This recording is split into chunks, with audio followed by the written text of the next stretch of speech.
medium. Today we are going to discuss about chapter number 8, that is National Awakening and Establishment of Political Organization in India. Today our topic is that objectives of establishment of Indian National Congress. Yesterday we have discussed a lot about establishment of Indian National Congress. Now today we are going to discuss what is the objective behind the establishment of Indian National Congress. Means Indian National Congress क्यों establish की गई, इसके पीछे क्या M उद्देश्य है, क्या objectives है. ओके, देखिए हिस्टोरियन ये बिलीव करते हैं कि जो ब्रिटिश रिटायर्ड ऑफिसर थे एओ ह्यूम, उन्होंने और उनके साथ में जो कॉलेजियस थे उन्होंने मिलकर ये इंडियन नेशनल कांग्रेस बनाया. मतलब उनका बहुत ज्यादा सहयोग है इंडियन नेशनल कांग्रेस इस ऑर्गेनाइजेशन को बनाने में. तो बहुत से हिस्टोरियन का ये मानना है, ये कहना है कि उन्होंने ये इसलिए बनाया था कि जो लोग हैं वो एग्रेसिव ना हो, ब्रिटिशर्स के खिलाफ नहीं जाए, कोई एग्रेसिव मेथड को नहीं अपनाए. ओके, और इसके अलावा वो एक प्लेटफॉर्म प्रोवाइड करना चाहते थे इंडियन लोगों को, और इंडियन लोगों को ये कहना चाहते थे कि आप लोग अपना जो मसला है, अपना जो आप जो चाहते हैं उसको आप अपील, मेमोरेंडम और डेलीगेशन के माध्यम से भी हल कर सकते हैं. आप ब्रिटिशर्स से अगर बात करेंगे, उनको मेमोरेंडम देंगे या डेलीगेशंस लेके जाएंगे तो भी आपका जो मसला हल हो सकता है. ओके, तो इसके लिए वायलेंट और एग्रेसिव होने की जरूरत नहीं है ना. हम कौन सा रास्ता चुने, मेमोरेंडम का, अपील्स का या डेलीगेशंस का रास्ता चुने. Okay, the leader of the Congress accepted the leadership of A.O. Hume in the foundation of Indian National Congress because they were not in the position of having an open conflict with British government in the existing circumstances. अब देखिए जो कांग्रेस के leaders थे उन्होंने A.O. Hume की जो leadership accept की और उन्होंने चाहा कि A.O. ह्यूम की लीडरशिप के अंदर एक ऑर्गेनाइजेशन बन जाए, क्योंकि कुछ समय तक के ये इस पोजीशन में नहीं है इंडियन लोग कि डायरेक्टली जाके ब्रिटिश गवर्नमेंट से लड़ा जा सके. क्योंकि 1857 की जो लड़ाई है, जो रिवॉल्ट है, वो ब्रिटिशर्स ने मर्सीलेसली उसको क्रश भी कर दिया है. Okay, this was more sensible to cooperate with Hume. इसलिए जो इंडियन लोग थोड़ा ह्यूम के साथ कोऑपरेट हुए कि ये ऑर्गेनाइजेशन बने तो सही, उसके बाद में फिर हम देख लेंगे इसको कैसे क्या चलाना है. In order to have a common platform wherein they could discuss the problems of country. इसके अलावा जो इंडियन लोग हैं वो ये भी समझते थे कि जो इंडियन नेशनल कांग्रेस बन जाएगा तो हमारे पास में एक प्लेटफॉर्म होगा कि जहां से हम हमारी समस्याओं के बारे में बता सकें. ओके, लोगों को भी बता सकें और इसके अलावा डेलीगेशंस, मेमोरेंडम के माध्यम से ब्रिटिश गवर्नमेंट को भी बता सकें. The national movement of those times, nationalist feeling, restlessness among all the classes of the people, disillusion of the Indian from the British Liberal Party, need afraid by different political organizations to have a centralized political form wherein the main reason of establishment of Indian National Congress.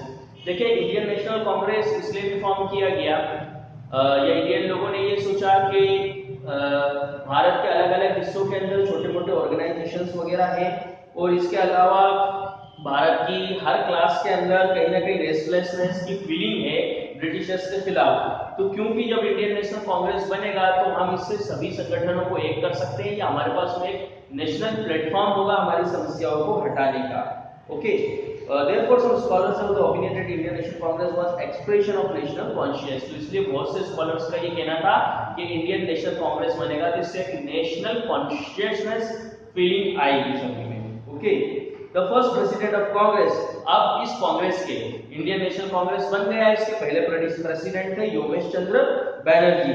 उन्होंने अपने सबसे पहले convention के अंदर जो 1885 में हुआ, देखिए उसमें क्या कहा, to promote friendship and mutual intimacy among the people. इन्होंने ये कहा कि हमें लोगों के साथ में फ्रेंडशिप बनाना है और आपसी तालमेल बनाना है. जो देश के लिए काम करना चाहते हैं, देश के लिए वर्क कर रहे हैं, तो ऐसे लोगों के साथ हमें फ्रेंडशिप बनाना है और तालमेल रखना है.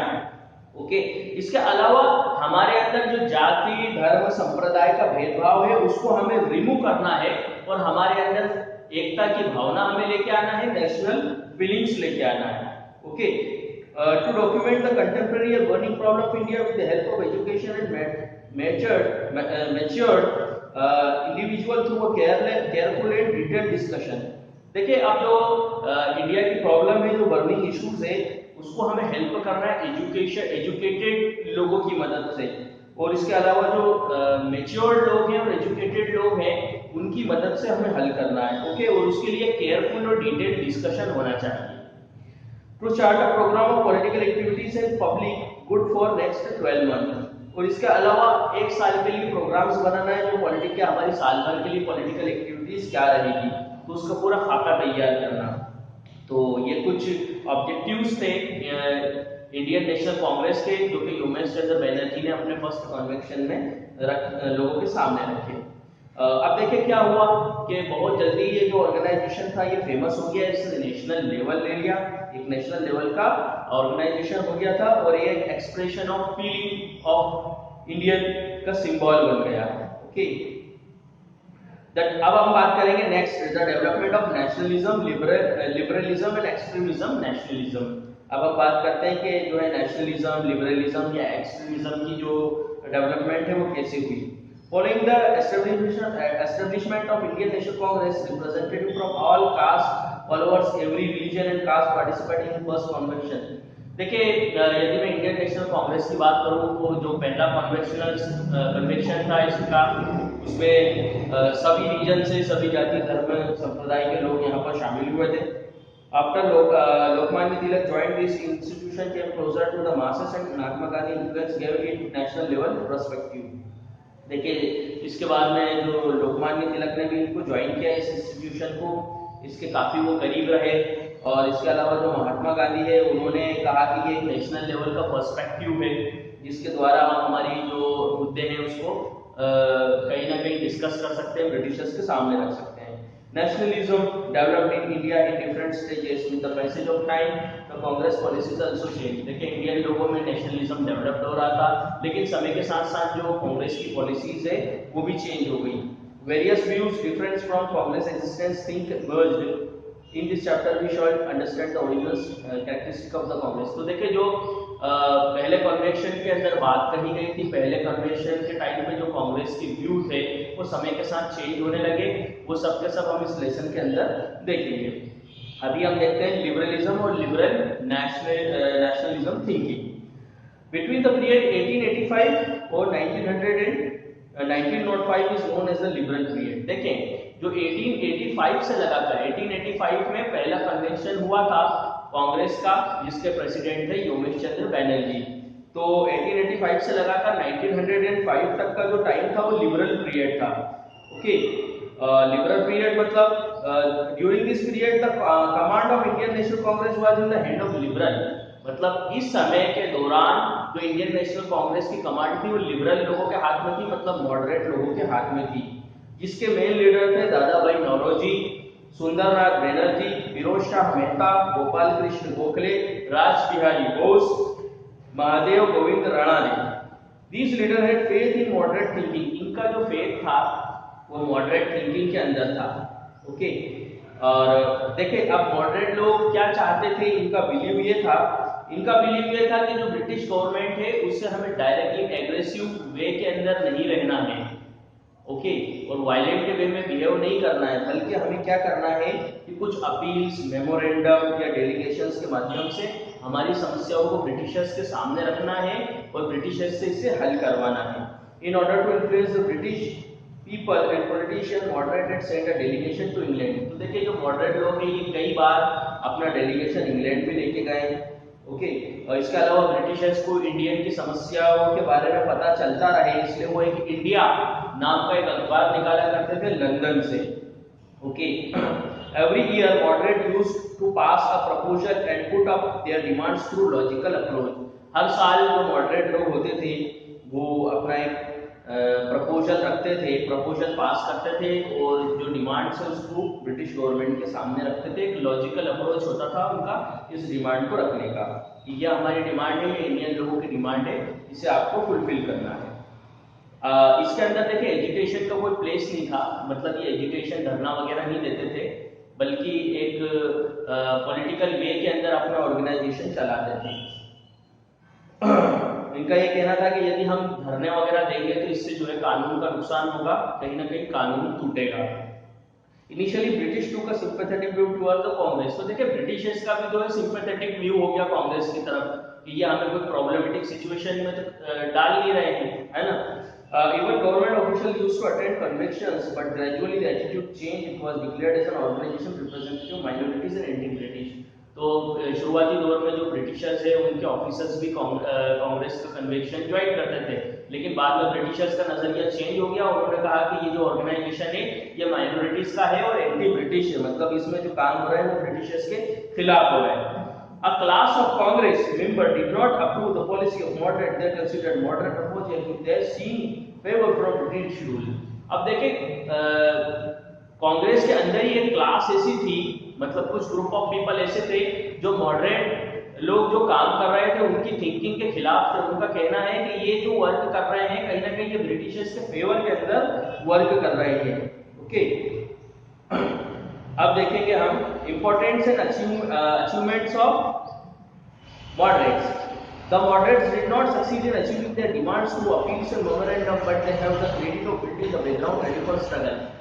अब देखिए जो मॉडरेट लोग जिस तरीके से कांग्रेस में काम कर रहे थे तो उनको अपनी पूरी डिमांड तो मिली नहीं, मतलब कंप्लीट इंडिपेंडेंस जो है मिला नहीं, या जो डिमांड कंप्लीट इंडिपेंडेंस की तो अभी तक की बात नहीं आई थी, सॉरी, लेकिन जो ये लोग डिमांड कर रहे थे वो मॉडरेट्स की जो डिमांड अभी तक के गवर्नमेंट ने नहीं मानी थी, लेकिन कहीं ना कहीं एक बैकग्राउंड तैयार हो गया था एक के स्ट्रगल मूवमेंट के लिए, फ्रीडम स्ट्रगल मूवमेंट के लिए, और एक प्लेटफॉर्म मिल गया था हमें डिस्कशन करने का कि जहां पर हम नेशनल प्रॉब्लम से रिलेटेड डिस्कशन कर सकते हैं। एजुकेटेड पीपल के अंदर एक पॉलिटिकल कॉन्शियसनेस पैदा हो रहा था।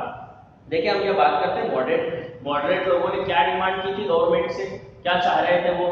देखिए जो मॉडरेट लोग थे वो ये नहीं कह रहे थे ब्रिटिशर्स को कि पूरी तरीके से यहाँ से हटा देना चाहिए, इनको भगा देना चाहिए या हमें कंप्लीट इंडिपेंडेंस मिलना चाहिए, बल्कि उनकी कुछ डिमांड थी। उनका पहला ये कहना था कि increase in the number of elected member in the national and provincial assemblies. जो इंडियन लोग हैं उनका भी नेशनल और प्रोविंशियल असेंबलीज के अंदर पार्टिसिपेशन होना चाहिए, उनको भी चुनाव लड़ने की अधिकार होना चाहिए और उनका भी कहीं ना कहीं पार्टिसिपेशन इसमें होना चाहिए, उनका नंबर इंक्रीज होना चाहिए।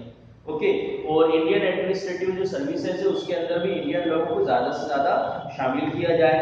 इसके अलावा जो आर्मी का खर्चा है, ब्रिटिश आर्मी का खर्चा, वो इंडियन टैक्सेस से नहीं चलाया जाए, और इसके अलावा जो कॉटेज इंडस्ट्री और टेक्निकल एजुकेशन है उसको बढ़ावा दिया जाए इंडियन लोगों के अंदर, और इंडियन लोगों को हायर पोस्ट के ऊपर रखा जाए, और इंडिया जो फार्मर है फार्मर के ऊपर बहुत ज्यादा जो टैक्स का बोझ पड़ता है तो उस बोझ को भी कम किया जाए। ओके, तो ये कुछ उनकी डिमांड्स थी जो कि पूरी नहीं हो सकी। Although moderate considered British rule as a means for welfare, they never hesitated for criticizing British rule. Dadabhai Naoroji made people of India aware of outflow of money from India and its adverse impact it has on Indian economy. Under the influence of moderate, the British government passed a bill in 1892 which permitted Indians to attend conferences. देखिए जब moderate लोग काम कर रहे थे, जब British government ने 1892 में एक बिल पास किया जिसके तहत जो कॉन्फ्रेंसेस है उसके अंदर अब इंडियन लोग भी आ सकते थे। तो मॉडरेट लोग ये मानते थे कि जो ब्रिटिश रूल है ये मीन फॉर वेलफेयर है। Okay, they never hesitated from criticising British rule. Okay, वो कभी हेजिटेट नहीं करते थे, जो ब्रिटिश रूल को क्रिटिसाइज वगैरह नहीं करते थे। आगे हम देखेंगे एग्रेसिव नेशनलिज्म के बारे में।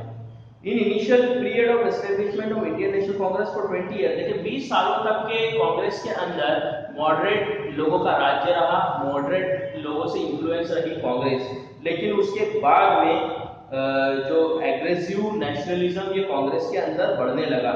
ये जो एग्रेसिव लीडर्स थे इन लोगों का ये कहना था कि जिस तरीके से अपील, मेमोरेंडम और डेलीगेशंस के माध्यम से हम ये प्रयास कर रहे हैं कि जो ब्रिटिश गवर्नमेंट है वो हमारी डिमांड्स को माने और हमें समान अधिकार दे, तो एग्रेसिव लोगों का ये कहना था कि ये ब्रिटिश गवर्नमेंट ऐसा करने नहीं वाली है, ये 20 सालों के अंदर हमने देख लिया है, अब क्या करना पड़ेगा, अब हमें हमारा अधिकार छीन के लेना पड़ेगा।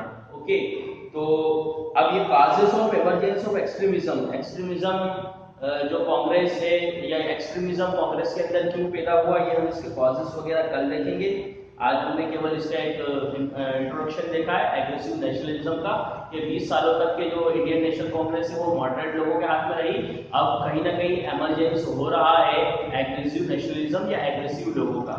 ओके, जिसको हम एक्सट्रीमिस्ट भी कहते हैं। तो आज के लिए बस इतना ही, बाकी का जो पार्ट है वो हम कल देखेंगे। जय हिंद, जय भारत।